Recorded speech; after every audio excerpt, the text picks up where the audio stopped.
tanishing, Xayrulla aka Asatov. Xayrulla aka, assalomu alaykum. Assalomu alaykum, yaxshimisiz? Xush kelibsiz. Juda ham xursand bo'ldik kelganingizdan.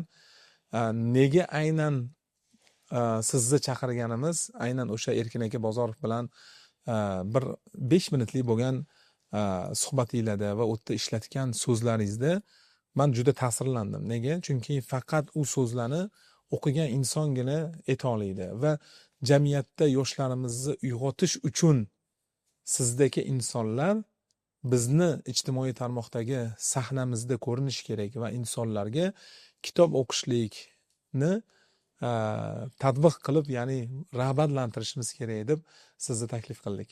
Rahmat, salomat bo'linglar.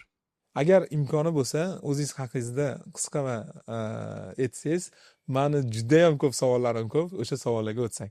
Rahmat. Assalomu alaykum muxlislar, salomat bo'linglar. Endi gapimizni boshlaymiz. Gapirsa juda gap ko'p. Allohning nomi bilan boshlaymiz. Bismillahirrohmanirrohim.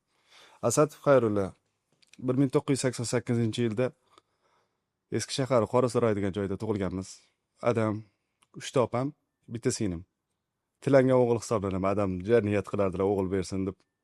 Men tug'ilganda rosa xursand bo'lib ketgan ekanlar. Katta odam bo'lsin deb niyat qilganlar. Shu nima qildik?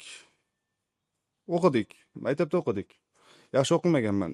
Yo'q, yaxshi o'qiganman. Men 4-sinfgacha yaxshi o'qiganman. 4-sinfgacha yaxshi o'qidimda, bir kuni bir ustozim meni boshqa ustoz kirdi. Boshqa ustoz kirdida katta harflar bilan yozib qo'ygan edim. Tushunmaganim.